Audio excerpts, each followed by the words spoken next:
Hi there, thanks for coming. So if you watch my Totoro video from last year until the end, which you really should please, you will know that I had to stop because winter was coming and the weather was miserable. So I finished the house, but I couldn't do anything around it. Now we are back in spring, and last week the weather was amazing, and that gave me time to build a bit of a decking and some planters and even put some plants. Look at this guy. So stick around and I'll show you how I did it.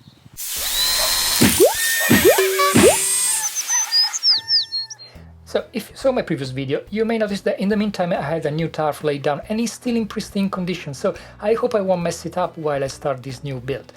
Anyway, all I'm gonna need are a few boards of treated timber, a hacksaw, a tape measurer and a pencil, well, at least for now. And yes, that's a Chewbacca jumper, in case you are wondering. I didn't really bother with a design, I already have a good idea in mind of what I want to achieve, and I will simply place the boards against the shed, take a few measurements and make a few pencil marks. All that be done, I can start cutting the boards with the hacksaw, because the boards are too long for my meter saw station inside the workshop and I'm too lazy to take it outside. And I swear, I know how to use a hacksaw, I'm just having a bad day, so please stop laughing at me.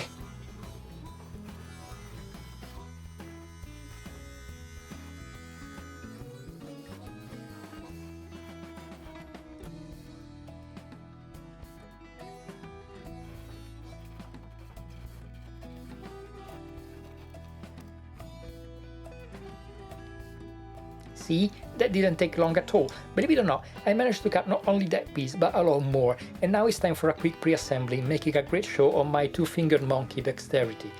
And I don't even know why I was doing that, since I then remembered that when you cut treated timber, you need to coat all the ends with sealant in order to protect them from rot. I just dip the small pieces into the container while I use a paintbrush for everything that wouldn't fit.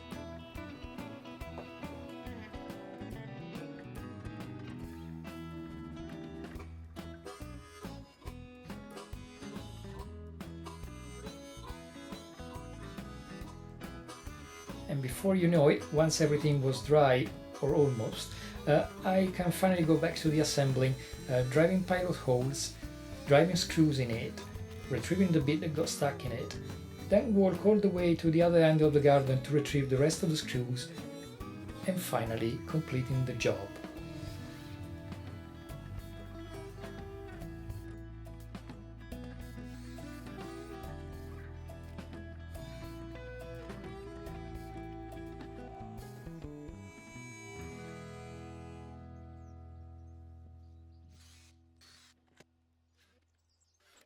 And bada bing bada bam, it didn't take very long and finally this massive Wookiee comb was completed. See what I did there? Wookiee comb, Chewbacca jumper, you get it?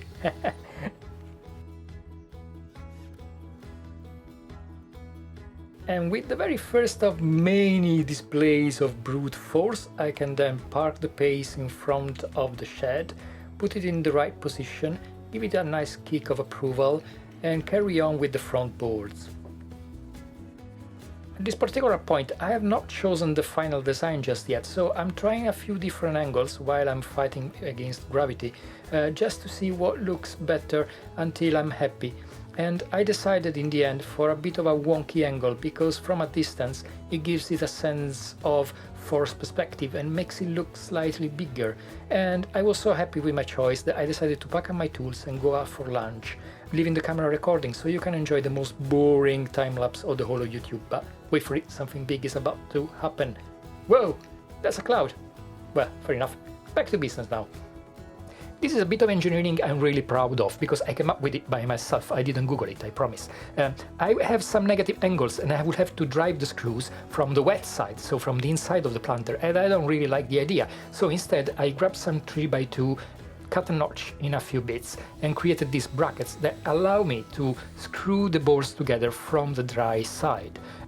All these notches will not be visible once the planter is filled with soil, and everything is gonna stay nice and dry for a very long time. I mean, that's the theory, and as you can see, that's the practice. So I'm just screwing everything together and everything is nice and solid.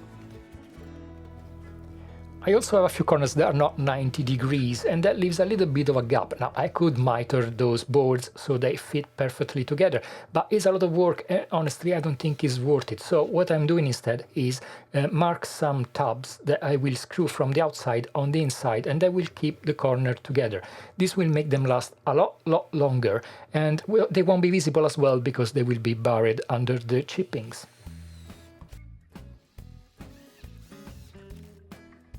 Did I mention I won Mr. Olympia for 3 consecutive years? I probably didn't because it's not true. But anyway, my brute force is now helping me again to put the planter back in position and start with the next phase. First thing to do is to chop the turf along the profile of the planter so I can remove it, and I can then flatten the ground and create a resting bed for the planter. The turf is still very new, so it's not very strongly settled on the ground and comes off very easily. Well, almost all of it. There's always a little bit that thinks differently, but it will succumb to my brute force once again. And now it's time for some shoveling, some pickaxing, and some flattening action. I'm just shifting the soil on the side because I will use it to fill the planters later on, but now it's time to mark the position for the posts that will keep the planter in place.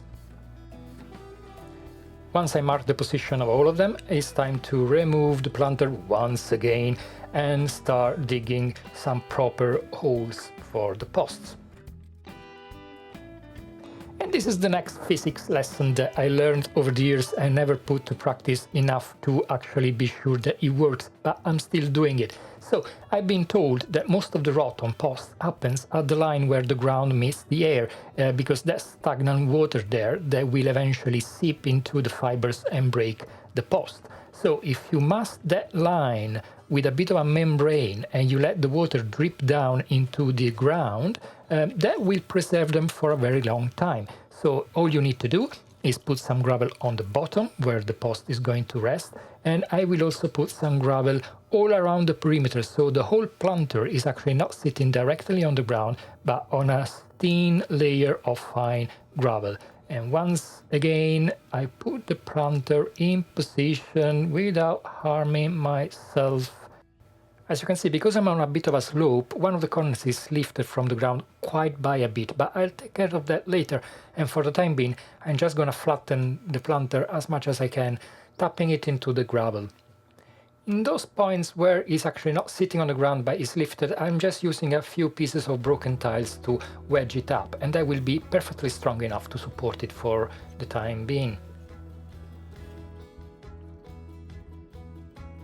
And as you can see, I needed quite a few more wedges in that corner that is lifted off the ground heavily, but I'll deal with that later again. And for the time being, all I need to do is start filling the holes, which is a very long and tiring process involving shoveling the ground and then tapping it down with a very heavy tool, and then filling again and keep going until no soil goes down anymore.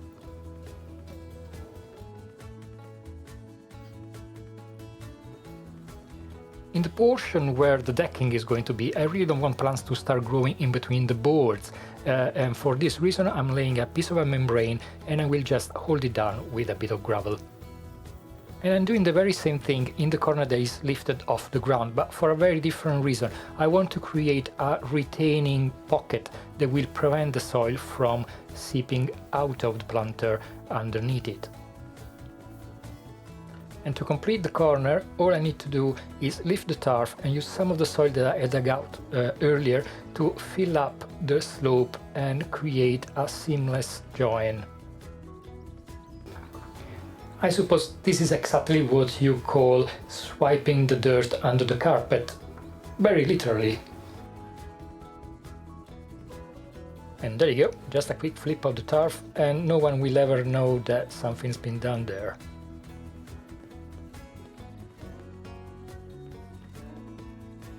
By now you probably noticed that I only made half of the planter, and that's because the whole thing would have been too big and impossible for me to lift and move in and out as I did until now. So from now on the second half will be pretty much the same thing, except it's not going to have a decked area, so it's going to be much simpler.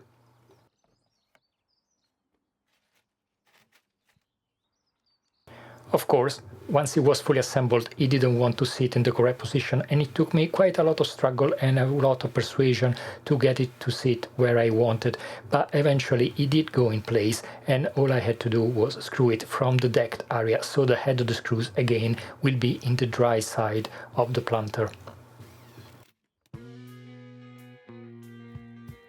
I don't build decking very often. In fact, I think this is the very first one I ever built. But when I googled it, I found out that people nowadays uses a special tape to protect the top edge of the boards from rain and from other decaying agents. And I got some from Amazon, which I don't think it was the best quality because it wasn't that sticky, but it only took a few minutes and it gave me peace of mind, and I was finally ready to carry on and build the decking. If you're building a proper decking, you probably want some proper decking boards. In my case, this is so little and so decorative that I just used the same boards. I really didn't bother purchasing anything different. All I took care of was to leave a consistent gap in between the boards using a little shim.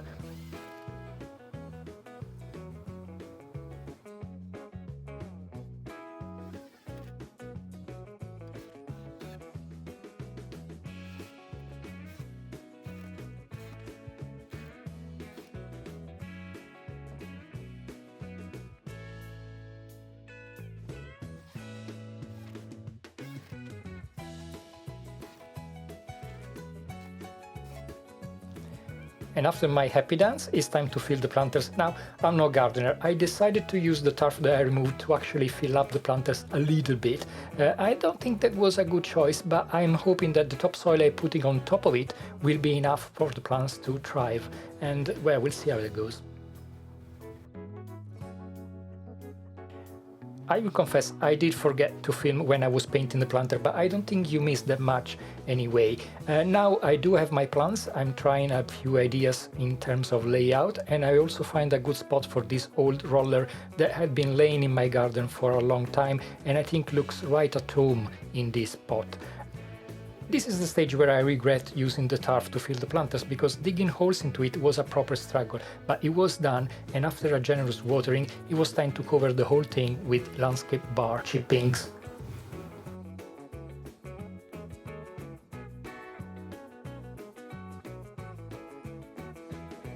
And this brings us to the end of this build. It was fun, it was quick, only took a couple of days, and hopefully it will last a very long time. I'm no gardener, as I said, so I'm not sure these plants will do well, will grow or will die. I will definitely add more over time, but for the time being, thanks for watching, and if you liked my content, please subscribe and I'll see you next time.